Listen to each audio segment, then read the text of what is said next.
चाहेंगे 2 दिवसीय करनाल में भी गीता जयंती लगी है, क्या कुछ कहना चाहेंगे? देखिए, श्रीमद् भगवद गीता वो ग्रंथ है भारत का, हमारे पूर्वजों की वो देन है जिसे दुनिया की 175 से अधिक भाषाओं में अनुवादित किया गया है। एक ऐसा ग्रंथ जिसे केवल कोई धार्मिक ग्रंथ कह के या आध्यात्मिक ग्रंथ कह के उसका महत्व घटा नहीं सकता।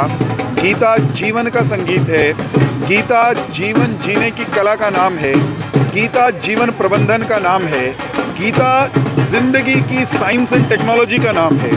तो वो भगवद गीता केवल भारत तक सीमित न रहे और भगवद गीता की जयंती, जिस दिन भगवद गीता का उपदेश कुरुक्षेत्र के ज्योतिसर नामक स्थान पर 2 सेनाओं के मध्य में खड़े होकर के भगवान श्री कृष्ण ने अपने सखा, अपने मित्र अर्जुन को दिया था, उस दिन यानी आज माने कल पड़ रही है गीता जयंती, एकादशी के दिन, उस दिन को अब केवल कुरुक्षेत्र में नहीं मनाया जाता।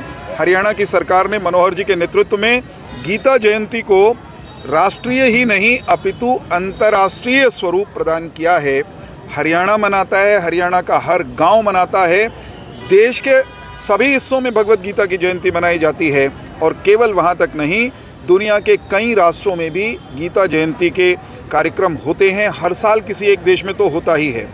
हमारे यहाँ जब गीता जयंती मनती है, कुरुक्षेत्र में अंतर्राष्ट्रीय गीता जयंती का बहुत भव्य समारोह चल रहा है, तो उसमें किसी न किसी देश के प्रतिनिधि भी आते हैं। जैसे इस बार श्रीलंका के एक मंत्री, कैबिनेट मंत्री, वहाँ के धार्मिक मामलों के मंत्री, वो कल आए हुए थे।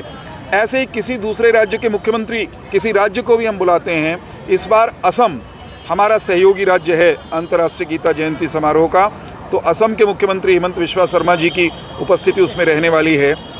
ये कार्यक्रम जिलों में भी उसी भव्यता के साथ मनाया जाने लगा, जो खुशी की बात है। आज करनाल में 2 दिवसीय गीता जयंती समारोह का भव्य आगाज़ हुआ है। विभिन्न विभागों ने अपनी प्रदर्शनियां लगाई हैं, अपनी उपलब्धियां, अपनी योजनाएं लोगों को बता रहे हैं और एक सेमिनार कहिए, एक विचार गोष्ठी हुई है मंगल सेन ऑडिटोरियम में, इस सभागार में, जहां हमारे हरविंदर कल्याण जी जो विधायक हैं घरोंडा के, वो आज मुख्य अतिथि थे और हम लोगों ने आज भगवद गीता के महत्व पर विद्यार्थियों के साथ, शिक्षकों के साथ, कर्मचारियों के साथ, सामाजिक कार्यकर्ताओं के साथ विस्तार से चर्चा की है। मैं एक रोचक बात बताना चाहता हूँ। भारत के लिए भगवद गीता कोई आज महत्वपूर्ण ही ऐसा तो नहीं है। भगवद गीता तो जब प्रकट हुई 5000 साल से अधिक पहले, उसी दिन से महत्वपूर्ण है, लेकिन भगवद गीता को हम भारत वाले ही भूल रहे थे। प्रधानमंत्री नरेंद्र मोदी जी को और हमारे हरियाणा के मुख्यमंत्री मनोहर जी को इस बात का श्रेय जाता है कि उन्होंने भगवद गीता के महत्व को नए सिरे से सारी दुनिया के सामने प्रतिपादित किया है। हरियाणा के मुख्यमंत्री मनोहर जी हर समय भगवद गीता की एक छोटी सी पुस्तिका अपनी जेब में रखते हैं। हरियाणा की विधानसभा में वो खड़े होकर अपनी बात कर रहे हों या किसी जनसभा में, भगवद गीता उनके हृदय के पास रहती है, उनके हृदय में रहती है, उनके जीवन और व्यवहार में रहती है। इसी तरह प्रधानमंत्री नरेंद्र मोदी ने एक बड़ा बदलाव किया है। अब तक विदेशी कोई मेहमान आता था ना भारत में, कोई राष्ट्रपति, प्रधानमंत्री, कोई विदेश मंत्री भारत में आए तो कोई मेमेंटो, कोई स्मृति चिन्ह देना होता था सरकार को। तो सरकार की तरफ से एक खराब सी परंपरा चल रही थी पुरानी सरकारों की तरफ से। जो भी आया उसके हाथ में ताजमहल, जो कि एक तरह से मजार है, कब्र है, मजार नहीं कहेंगे, कब्र कहेंगे, वहाँ कोई दफन है, एक कब्रिस्तान का एक हिस्सा कह लीजिए, ठीक है, उस पर एक अच्छी इमारत बनी हुई है, ताजमहल का प्रतिरूप वो दे दिया करते थे भारत की पहचान के रूप में। अब जरा आप सब सोचिए कि क्या भारत की पहचान कोई कब्र हो सकती है, कोई एक ऐसी इमारत हो सकती है जिसे बनवाया भी कथित रूप से विदेशी आक्रांताओं ने हो। प्रधानमंत्री नरेंद्र मोदी ने इसमें बड़ा बदलाव किया। अब कोई भी विदेश से भारत की यात्रा पर आता है, राष्ट्राध्यक्ष हो, कोई उनके बड़े अधिकारी मंत्री हों, तो भारत सरकार की ओर से उन्हीं की भाषा में, जिस भी देश का कोई प्रतिनिधि आएगा उसी की भाषा में श्रीमद् भगवद गीता की प्रतिलिपि भारत की पहचान के रूप में, प्रतीक चिन्ह के रूप में दी जाती है।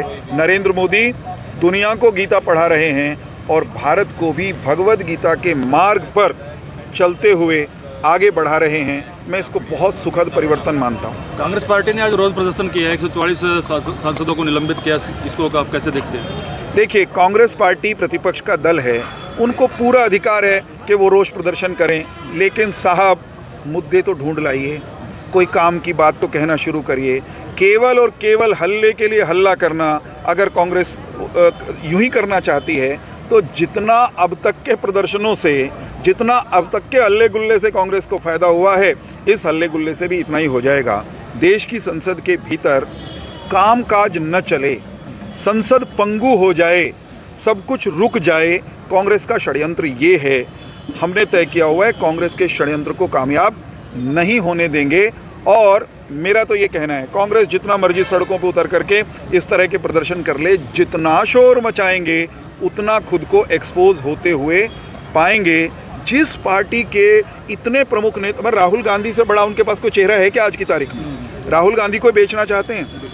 राहुल गांधी जो कांग्रेस के पुराने, अब तो पुराने भी हो गए, वरिष्ठ सांसद हैं, अध्यक्ष रहे हुए हैं, जिस पार्टी के पुराने अध्यक्ष को, पूर्व अध्यक्ष को ये भी नहीं पता कि उपराष्ट्रपति देश के, जो कि एक संवैधानिक ओहदा होता है, उपराष्ट्रपति का मजाक उड़ाने के लिए मिमिक्री कोई कर रहा है दूसरी पार्टी का सांसद, तो उसे टोकना चाहिए, उसे रोकना चाहिए। उसे रोकने टोकने के बजाय जो खुद वीडियो बनाने लग जाए, बचकानी हरकत करे, उस कांग्रेस पार्टी को देश की जनता कभी गंभीरता से सर वो तो कह रहे हैं कि कहीं पे हमने संसद में या किसी मीडिया प्लेटफॉर्म पे मिमिक्री नहीं को, हम तो आपस में कर रहे थे। अच्छा मुझे बताइए, वो जगह जहां ये प्रदर्शन हो रहा था कहाँ थी?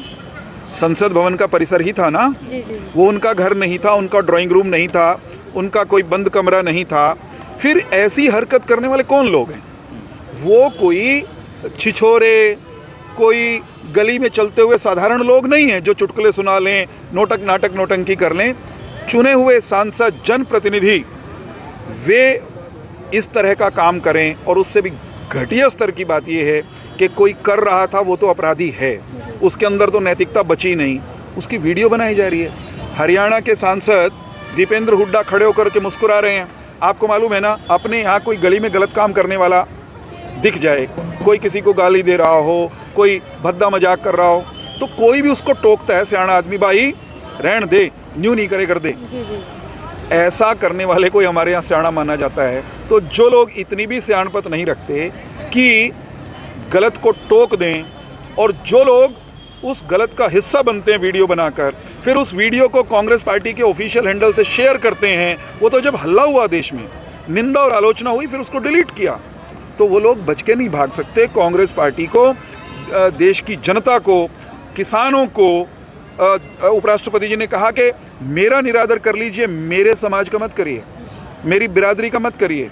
उन सब को, कांग्रेस पार्टी को अपने इस कुकृत्य का जवाब देना पड़ेगा। तृणमूल कांग्रेस दे न दे, वो तो एक राज्य की पार्टी है, लेकिन कई राज्यों में बची खुची हुई जो कांग्रेस है, जो अपने आप को राष्ट्रीय दल कहती है, सबसे पुरानी पार्टी है, उस बची खुची पिटी लुटी कांग्रेस को भी तो जवाब देना पड़ेगा।